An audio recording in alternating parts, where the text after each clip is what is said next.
the democratic process and the role of the Speaker. Multiple times, my name is being raised while things are being said about me. रुकिए सुनिए। This house is the expression of the people of India. This house does not represent one party. This house represents the whole country. Every time we get up to speak, we are stopped from speaking. Multiple times. In the last time I spoke, I raised fundamental questions about the compromises that has been made by our Prime Minister. I will start to speak. You be Rahul Gandhi ji multiple times.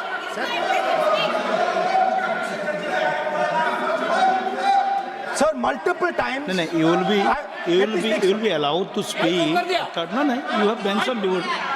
बोलने दीजिए sir. He is yielding. You are answering. You are. Let me speak, sir. Multiple times I have been stopped from speaking. Just a few days ago, in a debate for the first time in Indian history, पहली बार हमारे इतिहास में leader of opposition को नहीं बोलने दिया. Okay. नहीं sir, मैं खत्म नहीं किया. मैं खत्म नहीं किया sir. We will speak after the debate. आप रोक रहे मुझे. मैंने खत्म नहीं किया. मेरा नाम लिया गया है. ओके, आप आपका विषय बोल दिया है ना, आपने अपना विषय बोल दिया है. तो मल्टीपल टाइम मुझे रोका गया. Last time I raised the issue of the Prime Minister being compromised. I raised the issue of Mr. Naravane.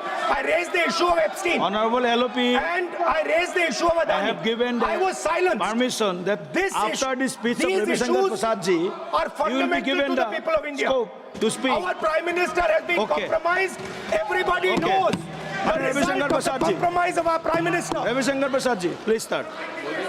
Sir, Okay. I would like to very gently remind the Honorable Leader of Opposition that the Prime Minister of India, Narendra Modi, can never be compromised. आज नरेंद्र मोदी की अगुवाई में ये point of order में debate नहीं हो सकता है, इसको इतना भी पता नहीं है डिबेट और सर एक बात मैं और कहूंगा सर एक बात मैं और कहूंगा, क्या सर पॉइंट ऑफ ऑर्डर में डिबेट अलाउड है? पॉइंट ऑफ ऑर्डर में डिबेट अलाउड नहीं है सर. मैं रूल 178 का क्लॉज 4 पढ़ना चाहता हूं. No debate shall be allowed on a point of order. Therefore the matter ends there sir. अब वो अपनी पारी का इंतजार करें. सर मैं बात कर रहा था, मैंने ऑथेंटिकेशन की बात की सर. वो पेंगुइन वाला कि ऑथेंटिकेशन किसका हो सकता है? ऑथेंटिकेशन करने का मतलब है आप उसकी जेन्युइननेस, उसकी करेक्टनेस, उसकी प्रोप्राइटी को सर्टिफाई कर रहे हैं. अब सर मुझे एक बात समझ में नहीं आती सर, ये क्यों अविश्वास प्रस्ताव आया है? प्रस्ताव क्यों आया?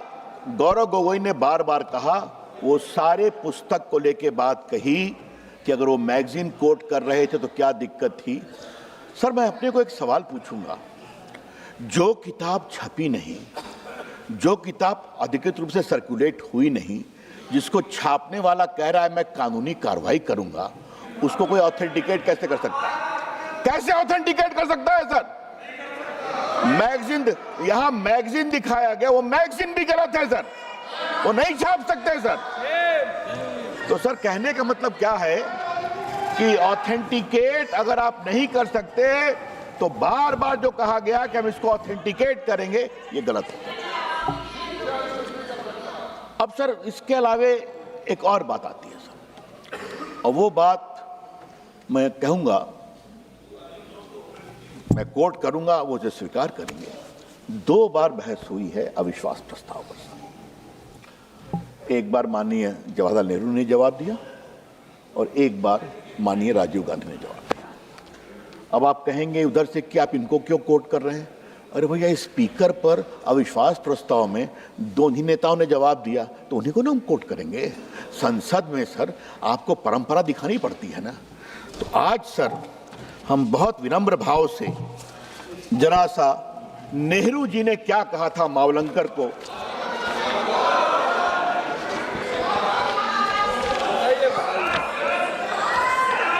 ये सर मैं हम लोग के लिए सर ये हम लोग के लिए कम सर उनकी समझदारी के लिए सुना रहा हूं कि आपके नेता ने क्या कहा।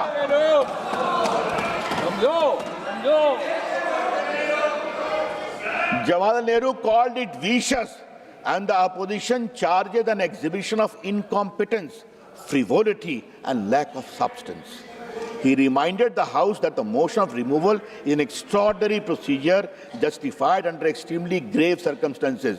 He described the motion as a gross abuse of intelligence, and to ask anybody in the House to support this is to consider that man utterly lacking in intelligence. मतलब बेसिक समझदारी भी नहीं है। अब वो नेहरू जी की बात मानेंगे तो अच्छा लगेगा सर। अब हम तो नहीं कुछ कह रहे हैं।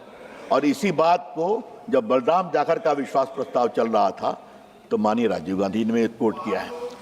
सर ये बात क्या है सर, इस बात को समझा जाए। और ये बात मैं इसलिए कह रहा हूं कि आज इस हाउस में 280 सदस्य पहली बार एमपी बने हैं, जो बात कल चर्चा में आई थी सर।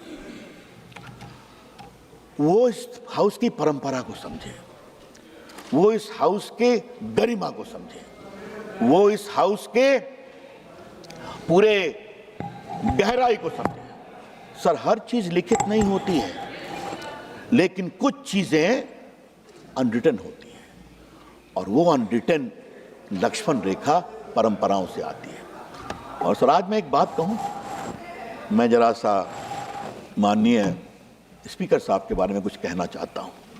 उनको सर मैं अपने युवा दिनों से जानता हूं, हम लोग युवा मोर्चा में साथ काम किए हैं सर।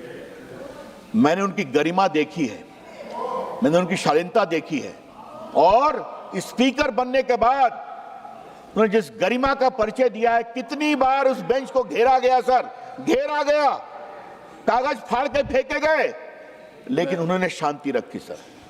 हम लोग भी उत्तेजना में आते थे, लेकिन वो उनकी मुस्कुराहट हमेशा आप संसद की परंपरा का ध्यान रखिए। और थोड़ा सर इन लोगों को मैं बताना चाहता हूं सर, थोड़ा मैं पूर्व का इतिहास बताना चाहता हूं। जब सोमनाथ चढ़ रही थे सर, तो स्पीकर साहब तो उन्होंने ममता जी को नहीं बोलने दिया, उनके नोटिस को एक्सेप्ट नहीं किया। उनका नोटिस क्या था? बंगाल में बांग्लादेश घुसपैठिए बहुत आ रहे हैं, उसका विषय वो उठाना चाहती थी। उन्होंने उनको अलाउ नहीं किया सर। बाद में बहुत हंगामा हुआ, वो वॉकआउट की।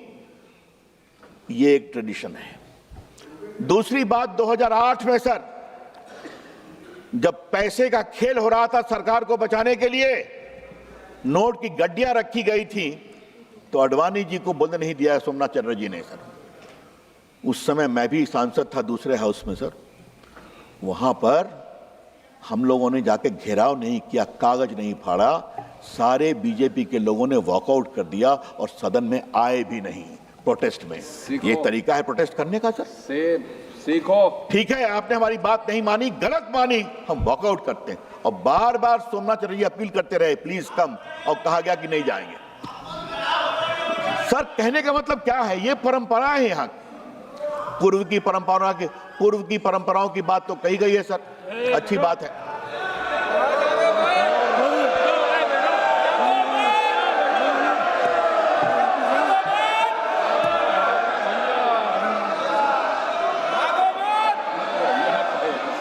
अब सर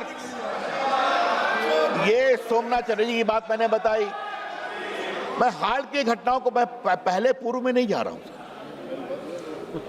सर। विपक्ष के नेता बहुत होते हैं सर। विपक्ष के नेता सर इंदिरा गांधी भी रही हैं, विपक्ष के नेता राजीव गांधी भी रहे हैं, विपक्ष के नेता सोनिया जी भी रही हैं सर, विपक्ष के नेता अटल बिहारी वाजपेयी भी रहे हैं, विपक्ष के नेता लालकृष्ण आडवाणी भी रहे हैं, सुषमा स्वराज जी भी रही हैं सर। उनकी की परंपरा को देखिए आप। मेरे पास वो अखबार की कतरन है, जब लाल कृष्ण आडवाणी भाजपा के राष्ट्रीय अध्यक्ष बने तो अटल बिहारी वाजपेयी बने विपक्ष के नेता।